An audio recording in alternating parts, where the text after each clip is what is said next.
If there's a better isekai out there, let me know what it is. I'll let you know if I've seen it or if I need to start it. This video has been brought to you by Spectorals Inc. So before I even get into this video, go follow the new homie, Anime Indulger, and go check out the video that I'll have pinned in the caption so you can get his perspective on why he thinks Re:Zero is the best isekai. The majority of things that people say about anime in general are their opinions. They're not based in facts, or not even based in reality. But that's okay, because everything that you perceive as good, peak, well done, whatever you want to call it, that's up to your interpretation and what you look for in a series. And rather than sit here and say, oh, well, you haven't watched enough isekai, and oh, well, this isn't good because of that, I'm going to give you the reason why Re:Zero is not peak.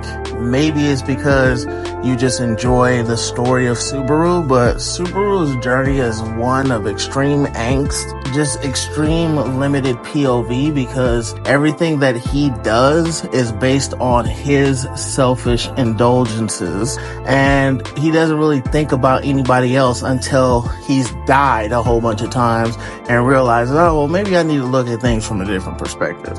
Re:Zero also suffers from the second season syndrome, as I like to call it, of isekais. Because I would say a good 60 to 70% of isekais that get a second season, because most don't, they don't capitalize on what made the first season good, and it often makes them fall flat. Re:Zero is getting a third season in 2024, and what I've discovered is that an anime isekai that gets a second season that wasn't that good but gets a third season, the third season often takes the edge off, or the badness off the second season, because Re:Zero's second season was utter trash to me. It's just like Subaru is doing more of the same.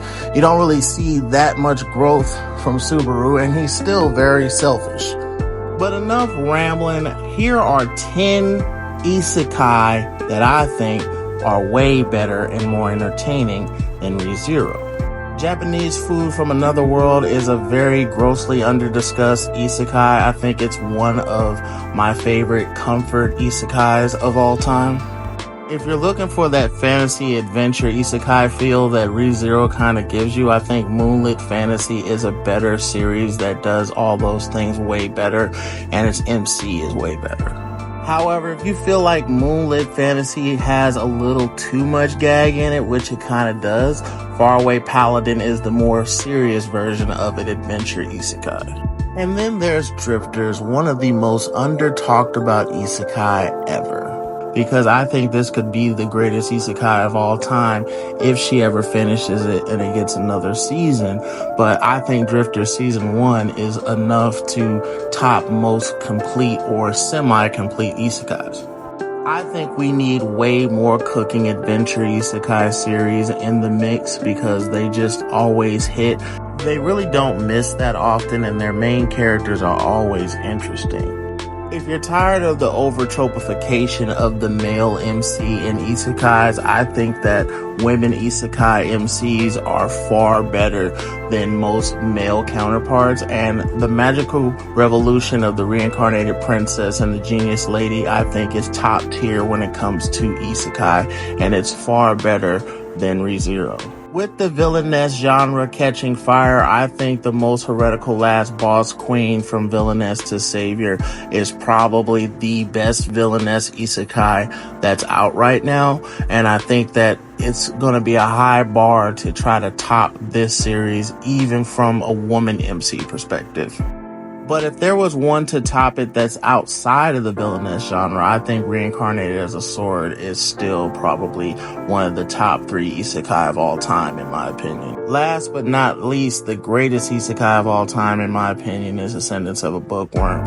The side characters, the supporting characters, the villains, the overarching story, Mai's journey, and Mai's character's viewpoint is just all chef's kiss. This is probably the closest 10 out of 10 isekai that I've seen. So if you haven't seen it, do yourself a favor and check it out. This video is longer than I intended to be, but I felt like I had to explain my points and reasonings as to why ReZero isn't really that good, to elaborate on why the animes I think or I pick are better than that series. But that was a great video that you did. Sorry for the long video. Hope you enjoyed the video. Hope that some of these suggestions are things that you haven't seen before and you give them a try. Let me know. But anyway, I'm out of here. I'll see y'all in the next long video.